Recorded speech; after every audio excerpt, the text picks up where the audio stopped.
vamos lá, o sermão profético ou o sermão da montanha. A segunda parte nós estaremos estudando hoje. Como eu disse, os discípulos fizeram 3 perguntas para Jesus. Quando isso vai acontecer? Que não vai haver pedra sobre pedra.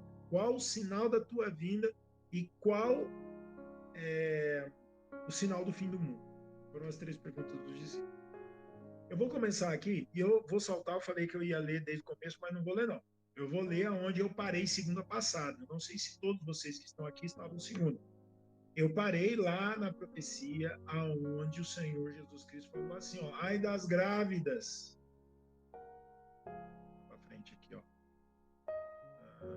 Aqui. Mateus 24, 19, Marcos 13, 17, Lucas 21, 23. Serão dias terríveis para as mulheres grávidas e para as que estiverem amamentando. Por que Jesus disse isso? Aí a gente viu Jeremias 31, 15, Raquel chorando por seus filhos e não sendo consolada. E aí eu entrei em Deuteronômio 28, do 47 ao 57. Eu parei no 53, falei que iria do 54 para frente. Eu vou ler o 53. Depois leia 28, Deuteronômio, do 47 aos 57. Nossa, eu me lembrei de uma pessoa aqui, eu não sei se ela recebeu o convite para hoje. Espero que tenha recebido. Não entrou ainda. Por causa do tremendo sofrimento a que teu inimigo te submeterá durante aquele terrível cercou a cidade de Jerusalém. Lembram-se? Segunda passada, a cidade de Jerusalém foi cercada pelos romanos. Serás obrigado a comer o fruto do teu próprio ventre, a carne dos teus próprios filhos e filhas, que o Senhor, o teu Deus, te deu. Até mesmo o ser humano mais fraterno e educado entre todos os membros do teu povo não demonstrará a menor compaixão por seu irmão, pela mulher que ama e pelos filhos que sobreviverem. E você nota que Jesus falou o seguinte lá em Mateus 24: serão dias tão terríveis que se aqueles dias não fossem abreviados, nenhuma carne se salvaria. Jesus falou isso daí. Verso 55 aqui. De modo que não repartirá com nenhum deles ao menos um pedaço da carne dos próprios filhos, que estiver devorando, pois nada lhe sobrará devido aos muitos sofrimentos que teu adversário te infligirá durante o grande e devastador cerco de todas as tuas cidades e de todas as tuas cidades.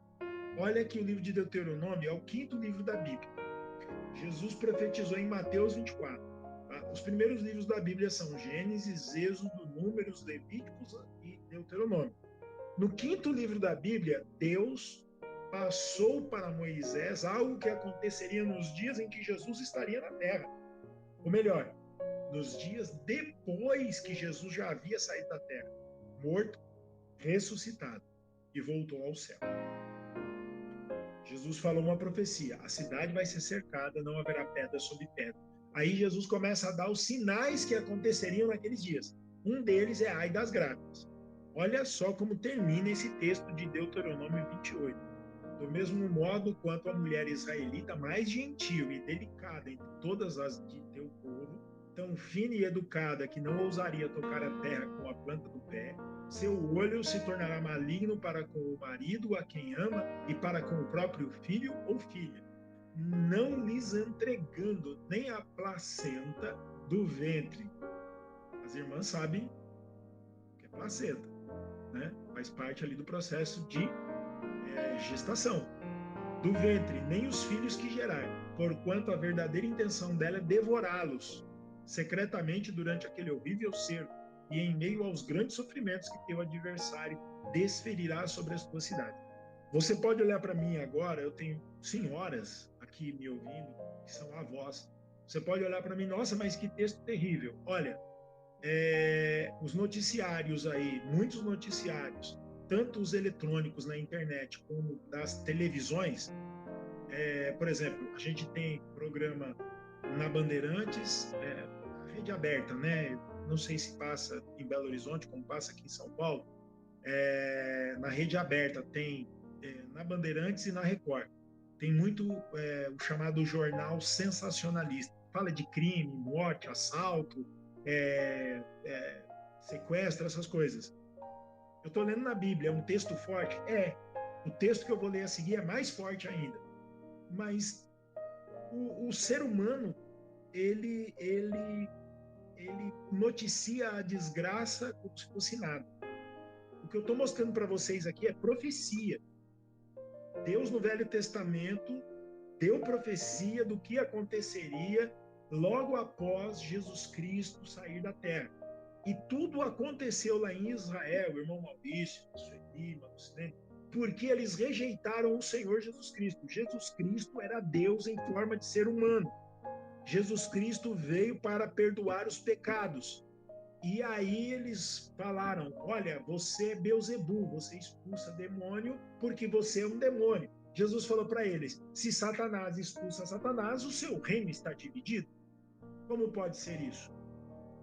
Então, enquanto os religiosos chamavam Jesus de Beelzebu, os demônios falavam para ele, opa, o que nós temos contigo? O tempo não chegou ainda.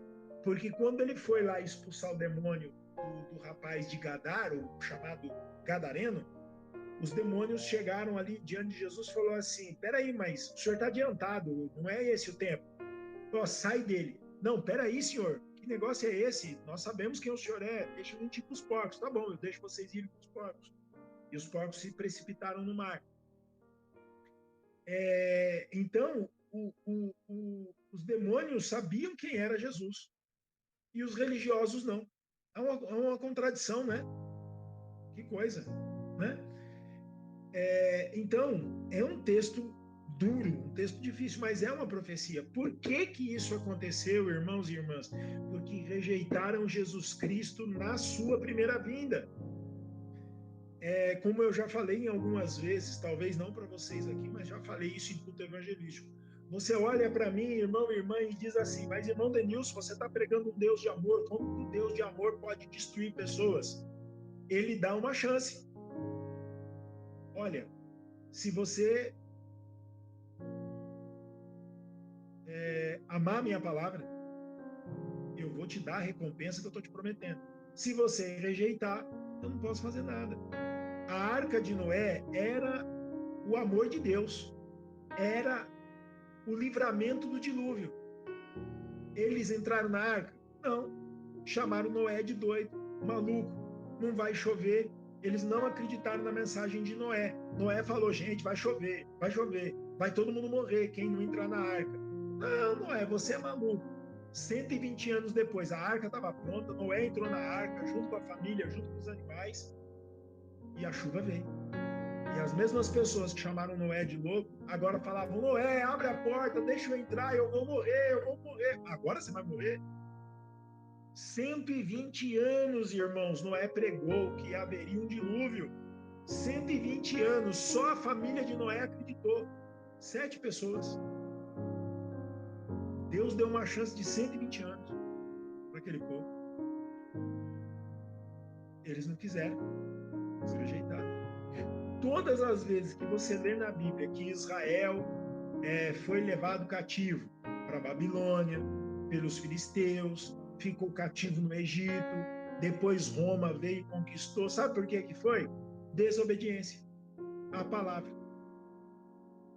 Tem uma escritura que agora eu não vou me lembrar, eu não me lembro se foi em Malaquias, capítulo 3, falando que o sacrifício que Deus exigia era um cordeiro de 1 ano, macho, que não fosse doente, que não tivesse orelha cortada, que não fosse manco.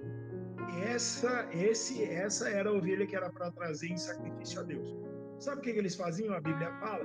Eles pegavam o mais doente, o manco, o cego, o que talvez não conseguia andar direito, eles traziam para sacrificar. Porque vai sacrificar, vai morrer. Qual o problema? É qualquer um. Deus não queria qualquer um. Deus queria um macho de 1 ano saudável. Eles começaram a trazer qualquer um. Vocês estão trazendo qualquer um? Tá bom, eu também vou tirar minha mão de segurança, de paz, de misericórdia da vida de vocês. Aí vinham as outras nações sobre Israel. Por isso que Israel sofreu tanto. Sabe por que Adolf Hitler matou mais de 6 milhões de judeus na Segunda Guerra Mundial? Sabe por quê? Porque quando o Senhor Jesus estava sendo crucificado, os judeus que crucificaram Jesus na cruz disseram assim, que o sangue dele caia sobre nós nós que estamos aqui e sobre nossos filhos. Sabe o que aconteceu? Caiu sobre eles no ano 70, quando Roma cercou Jerusalém, queimou a cidade e matou todo mundo. Caiu sobre o sangue deles. Caia sobre nós e sobre nossos filhos. Caiu sobre os filhos no ano de 1900, do ano de 1939 ao ano de 1945, a Segunda Guerra, durante quase 6 anos de guerra, matou mais de 6 milhões de judeus. Caiu sobre eles, caiu sobre os filhos. O sangue de Jesus caia sobre nós e nossos filhos. Profecia. Eles quiseram isso. Nós estamos vendo o Senhor Jesus Cristo falar: ai das grávidas naquele dia. Que dia? O dia em que não haverá pedra sobre pedra. Isso já é história? É. Mas por que estamos passando aqui? Porque nós vamos ver os sinais da vinda dele logo depois. Primeiro Jesus fala dos sinais que não haveria pedra sobre pedra depois dos seus dias, e depois Jesus vai falar os sinais da vinda dele, e depois Jesus vai falar os sinais do fim do mundo. 3 partes, 3 perguntas. O texto que eu tenho aqui a seguir, eu tenho escritura aqui ainda. Eu vou passar pelas escrituras aqui, ó. Levítico 26, 29. Diz assim: haverá tanta falta de alimento que comereis a carne dos vossos próprios filhos e filhas. São textos duros, difíceis. Lucas 19, 43 e 45. Lembrem-se que o sermão profético está em Lucas 21. Em Lucas 19, olha o que Jesus fala, 19, 43, 44. Virão dias em que teus inimigos te cercarão de trincheiras e por todos os lados te ameaçarão, apertando grande cerco contra ti. Também lançarão por terra tu e os teus filhos que estão dentro de ti. Não deixarão em ti pedra sobre pedra, porque não reconheceste a maravilhosa oportunidade que tiveste com a visitação de Deus. Eu quero criar um pouco de ênfase, quero criar um pouco de, talvez, emoção, sim, porque Jesus, antes de pregar o sermão profético, em Lucas 21, em Lucas 19, 43, 44, ele estava falando o que ia acontecer. Os discípulos perguntaram lá, quando que não vai haver pedra sobre pedra? Mas Jesus já tinha falado e eles tinham esquecido. Não se esqueçam de tudo aquilo que nós tratamos durante esse ano todo, esses 9 meses. Guarde no seu coração. Não sei se você escreveu, se você anotou, mas eu tenho tudo anotado. Não mandei a parte escrita para vocês. Alguns dos vídeos eu postei no YouTube. Não sei, porque há uma conversa que no ano que vem as mídias sociais serão reguladas pelo novo governo que o Brasil terá. Se vai ser ou não, a gente não sabe, o que vai poder ir para a internet ou não. Então, eu preciso tirar um tempo para botar tudo que eu passei para vocês por escrito, mandar para vocês estudem. É importante demais. Você vê Jesus falando, que haveria um cerco, que não haveria pedra sobre pedra, que você e seus filhos não seriam poupados. 1 Reis, também é Velho Testamento. 1 Reis 9, 7 e 8. Então erradicarei. Erradicar quer dizer acabar, terminar. Erradicarei Israel da terra que lhes dei. A terra que eu dei para Israel, eu vou tirar vocês dessa terra. Rejeitarei para longe de mim este edifício que santifiquei para a habitação do meu nome. Que edifício que foi santificado para a habitação do nome do Senhor? O templo que Salomão construiu. Lembra que eu falei que aonde era o templo de Salomão, o que tem lá hoje? O Domo da Rocha, a mesquita de Omar, uma construção muçulmana. Eles adoram Alá, aonde era o templo de Israel, levantado por Salomão, é a mesquita de Omar. É a abominação no lugar santo que falou Daniel.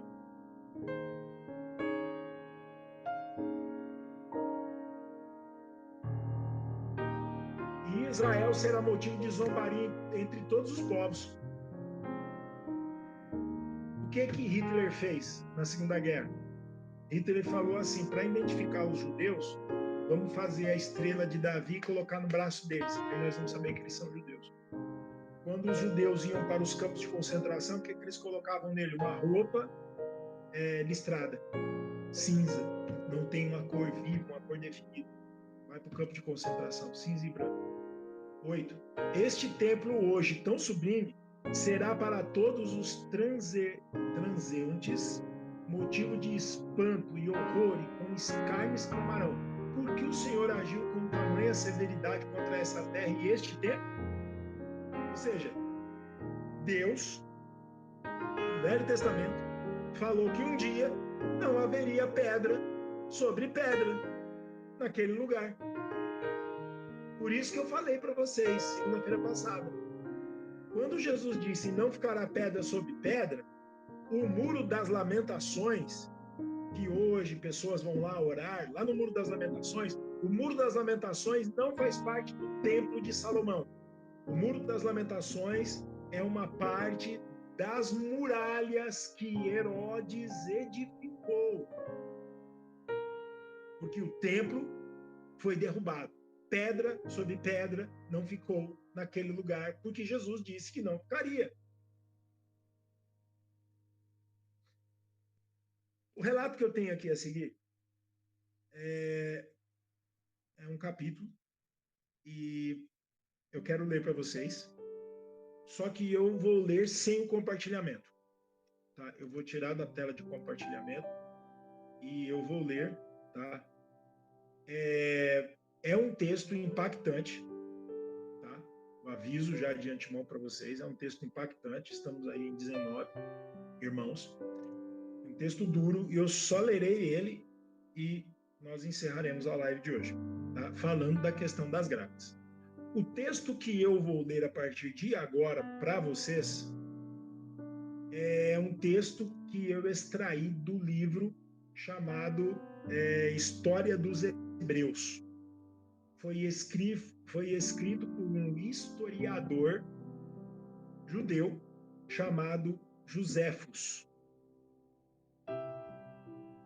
Ele, inclusive, teve cidadania romana. O nome dele, Flávios Joséfos. O nome romano dele, Flávios. E ele era, o nome dele judeu é José, né? Esse homem, ele foi e é considerado o historiador judeu mais respeitado, com a obra mais respeitada entre todos os escritos de historiadores, arqueólogos e assim por diante. É muito respeitado, porque ele viveu aqueles dias e ele relatou isso por escrito. O que eu vou ler está no livro 6, capítulo 21, a partir da página 1403. Tá? É o chamado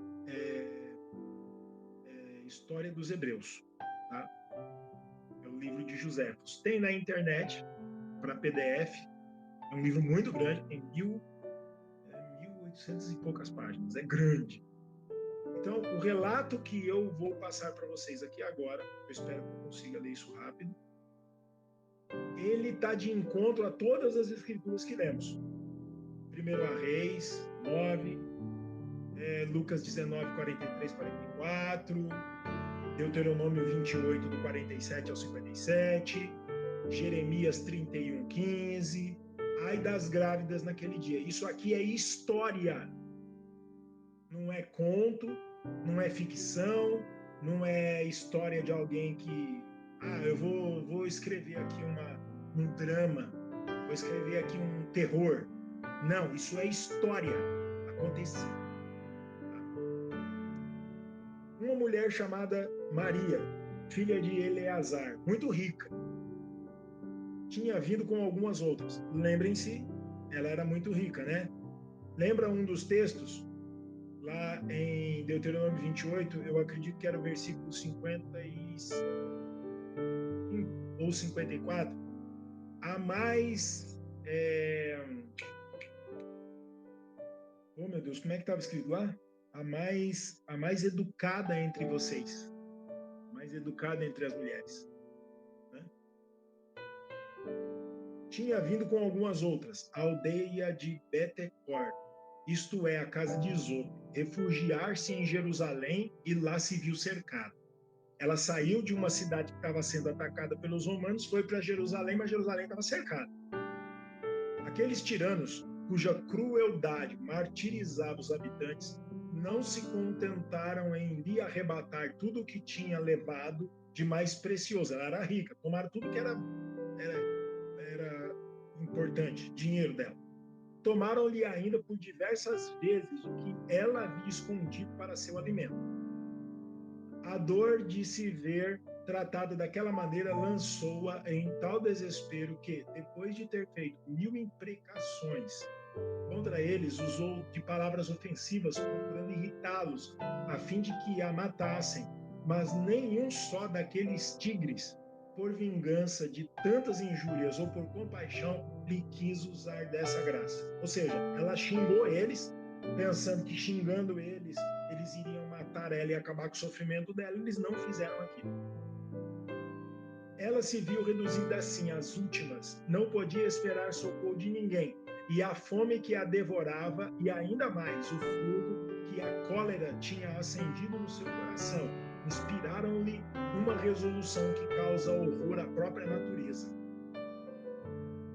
Ela arrancou o filho do próprio seio e disse-lhe, criança infeliz, da qual nunca se poderá chorar bastante a desgraça de ter nascido durante esta guerra, durante a carestia e no meio de diversas facções que conspiram sem trégua para a ruína de nossa pátria, Israel, para que te haveria eu de conservar a vida, para ser talvez escrava dos romanos, quando mesmo eles nos quisessem ajudar?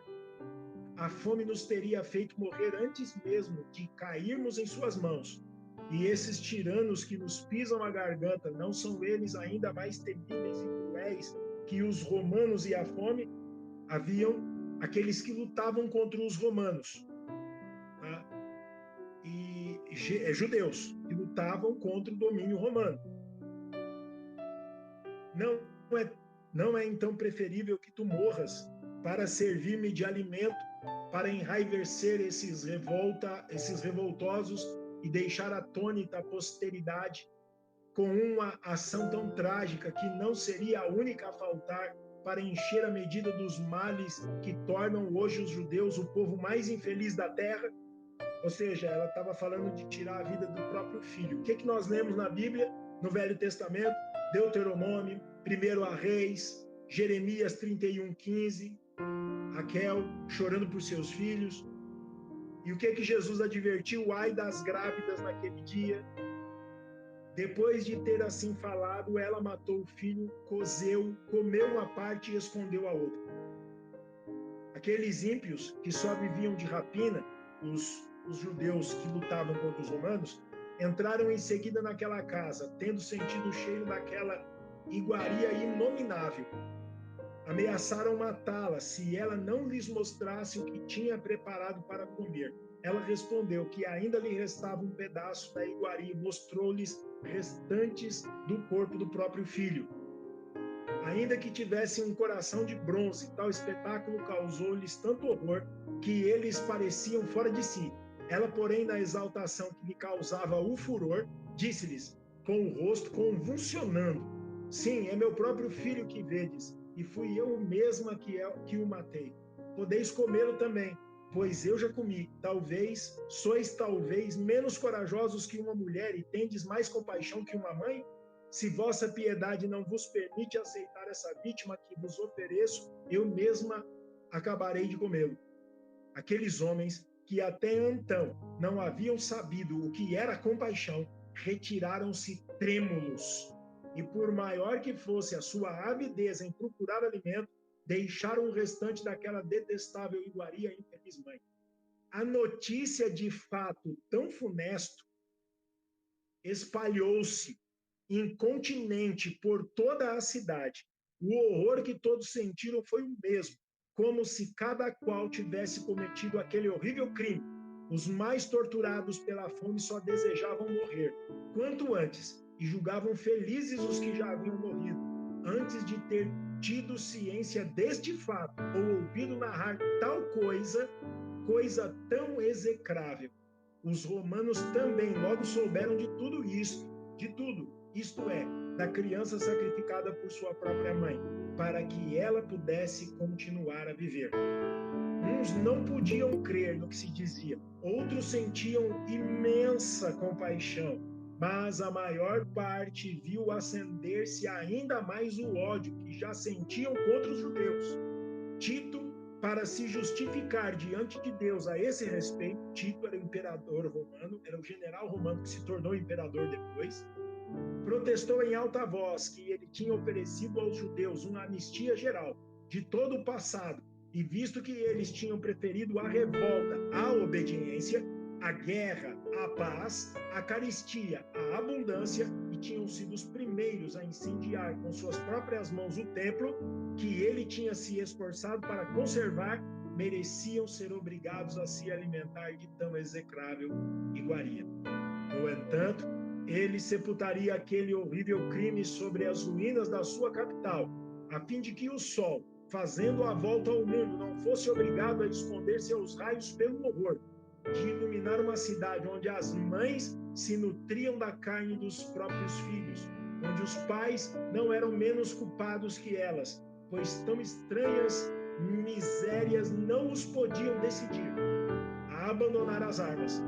Estas as palavras do grande príncipe, porque considerando até que excesso ia a raiva daqueles revoltosos, ele não achava que depois de ter sofrido tantos males, dos quais apenas o temor deveria trazê-los ao cumprimento do dever, nada poderia jamais fazê-los mudar. Irmãos, irmãs, meus amigos, minha família, é um texto pesado, um texto difícil de ler. Eu li, tem mais do que isso, eu li só uma parte. Mas o texto que eu acabo de ler é história, é um historiador, e ainda mais, é judeu. Ele viveu nos dias daquele cerco romano. Ele viu o que aconteceu e ele escreveu o que aconteceu. O texto que eu acabo de ler não é uma invenção, não é uma ficção, não é uma história de terror ou um romance.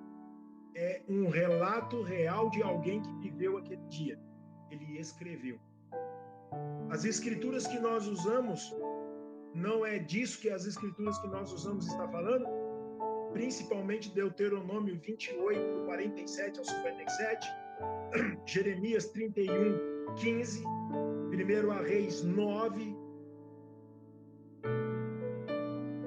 As escrituras se cumpriram, irmãos. Jesus disse, ai das grávidas e das que amamentam naquele dia. Por quê?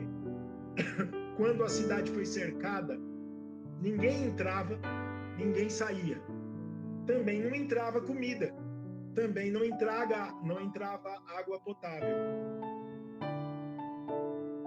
A que ponto os judeus tiveram que chegar? Comer seus próprios filhos. Por quê? Porque rejeitaram o Messias. Rejeitaram Deus na forma de seu Filho Jesus Cristo. Deus foi ruim? Não. Deus enviou Jesus para eles. Eles não aceitaram Jesus. Pior, eles disseram, caia sobre nós o sangue de Jesus.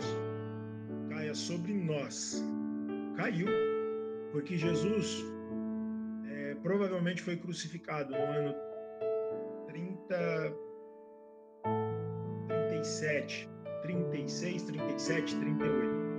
Jesus ficou 33 anos sobre a terra e o relato histórico é que ele nasceu no ano 3.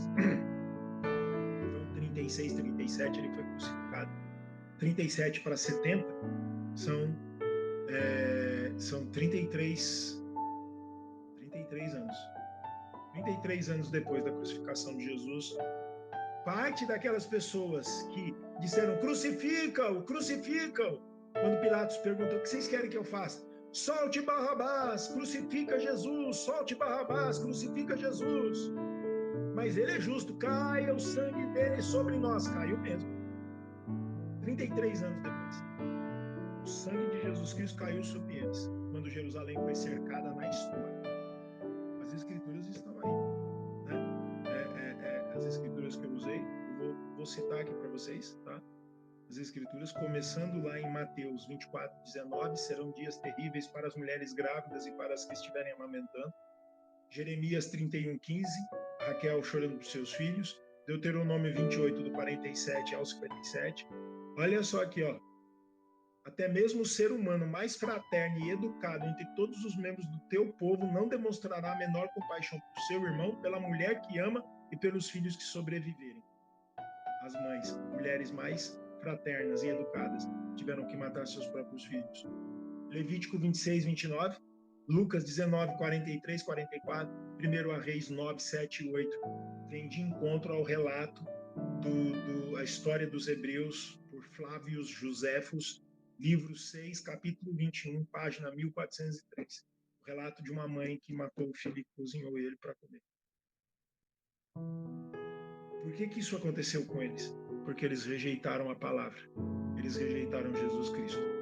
Irmãos, me perdoem, é um texto duro, mas por isso que o que eu passei para vocês aqui é Bíblia e história. Eu falei para minha esposa, eu passei isso para minha esposa e eu falei para ela, você vê que coisa, você unir a Bíblia, a palavra de Deus, com a história, como casa perfeitamente.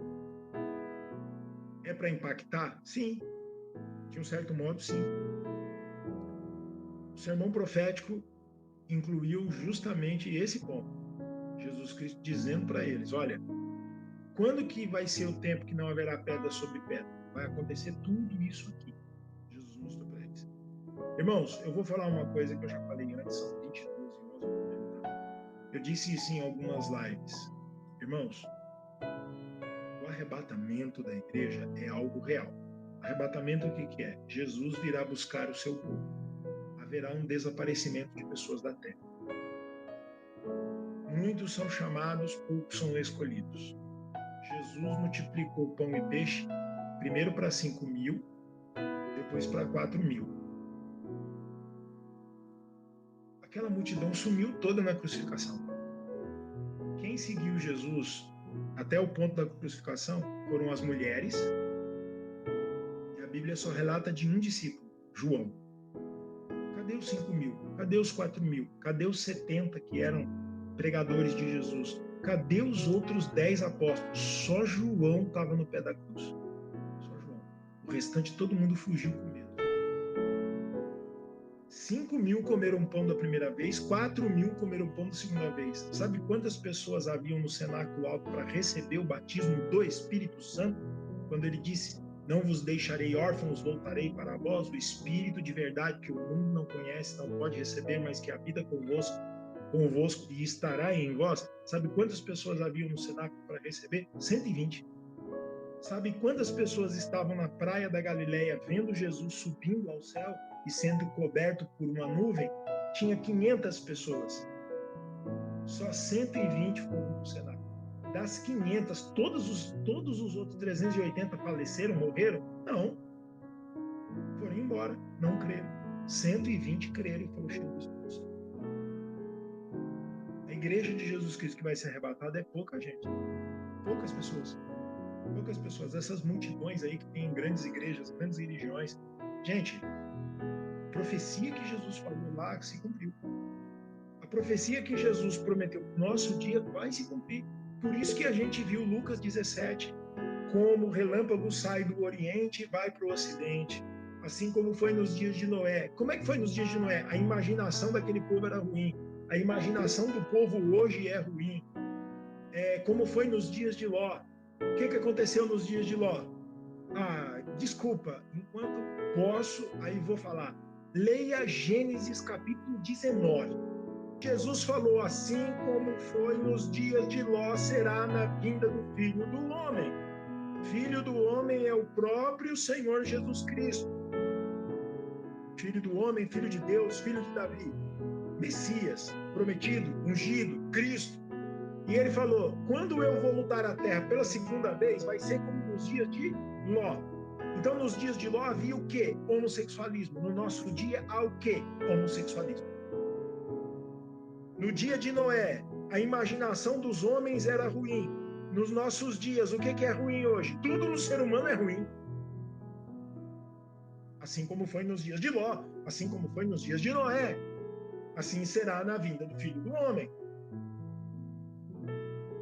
Como o relâmpago sai do Oriente. O Oriente, eu mostrei no mapa para vocês. Lembram-se disso no mapa? O Oriente era Jerusalém. E Jesus falou para os discípulos assim, em São Lucas 24, 45 em diante. Ficai, pois, na cidade de Jerusalém, até que do alto sejais revestidos de poder. Eles ficaram em Jerusalém. Eles foram cheios do Espírito Santo no cenáculo alto. A primeira vez que o batismo foi ensinado foi em Jerusalém. Assim como o relâmpago sai do Oriente de Jerusalém e vai até o Ocidente, até o outro lado do mundo, nós estamos aqui no Brasil, no Ocidente, nas Américas. Então saiu do Oriente e veio para o Ocidente. Assim será na vinda do filho, assim será a vinda do Filho do Homem. Jesus nasceu em Belém, foi criado em Nazaré, foi crucificado em Jerusalém, e de Jerusalém Paulo veio com o evangelho, foi para a Europa, foi para a Ásia, foi para o norte da África, e aí vieram a evolução, vieram as colonizações. Tem um texto aqui que eu vou tratar com vocês na próxima live. E aí o evangelho, com as grandes embarcações, história de novo, com as grandes navegações, Portugal, Espanha, Holanda, França e Inglaterra começaram a navegar os mares com seus grandes navios, encontraram a América do Norte, América do Sul, encontraram ali a África e começaram a povoar. Junto nesses navios haviam cristãos que foram evangelizados, que criam em Jesus, e aí o evangelho chegou às Américas. Lembra a escritura lá de Marcos. Eu estou acabando, só tem um pouquinho de paciência. Eu estou unindo aqui, fazendo um resumaço para vocês. A escritura de Marcos que fala assim, que o evangelho Marcos 13, 10. Contudo, é indispensável que primeiro o evangelho seja anunciado para todas as nações. O evangelho que começou em Jerusalém e Israel foi passado para a Europa, para a Ásia, para a África, pulou o mar e veio para as Américas. Foi lá na Oceania, na Austrália, na Nova Zelândia. Inglaterra foi para lá, cristãos foram para lá, o evangelho chegou lá. Antes que viesse o tempo do fim, todo mundo teria conhecimento desse livro, a Bíblia, e tem. O livro talvez, não sei, eu disse que eu não vi ainda, talvez o livro mais traduzido do mundo seja a Bíblia, e ele chegou a todas as nações. Eu digo a vocês, estamos virando o calendário de 2022 para 2023. Quanto tempo ainda temos no relógio de Deus? Pouquíssimo tempo. Pouquíssimo tempo. Amém? Quando Deus viaja do Oriente para o Ocidente por causa da perseguição dos judeus. Quando os judeus perderam sua terra para Roma e depois perderam várias guerras ali para os muçulmanos, até a mesquita de Omar ser construída no lugar santo, onde era o templo de Salomão, no ano 635, aquilo tinha um propósito. Deus precisava, aqui é Israel, tá? Israel, é minha mão direita. Deus precisava que os cristãos, aqueles que criam em Jesus, saíssem de Israel, começassem a ir para outras terras. Você vai ver pela história que com o cerco de Jerusalém no ano 70, eles foram para países do Oriente Médio, para o norte da África, para a Europa e para a Ásia. Carregando o quê? Carregando o evangelho. Você vê que Israel não era mais Israel, né? Depois de alguns anos, perdeu-se, foi conquistado por diversos povos. Então, Israel não era um país. Na perseguição da Segunda Guerra Mundial, desencadeada por Hitler, o que aconteceu? Tinha judeu na Alemanha, tinha judeu na Polônia, tinha judeu na Tchecoslováquia, tinha judeu na Áustria, na Hungria, tinha judeu na Itália, tinha judeu na Rússia, tinha judeu na Espanha. O que a guerra fez? Os judeus eram o alvo principal do nazismo. Os judeus tiveram que voltar para a sua terra, Jerusalém. Jerusalém é feita uma nação de novo em 1948, né? E os judeus voltaram para sua terra. Por que os judeus tinham que voltar? Qual que é o ciclo do Sol? O Sol nasce aqui, ele faz todo o percurso até o outro lado do mundo, e depois, quando ele dá uma volta completa, o que o Sol faz? O Sol volta aonde ele começou. O Evangelho veio dos judeus do Oriente para o Ocidente. Aqui no Ocidente, o que o Evangelho tem que fazer? Ele tem que fazer isso de novo. Ele tem que voltar de novo para os judeus. Porque lá em Apocalipse tem um grupo de 144 mil judeus que precisa ouvir sobre Jesus Cristo de novo.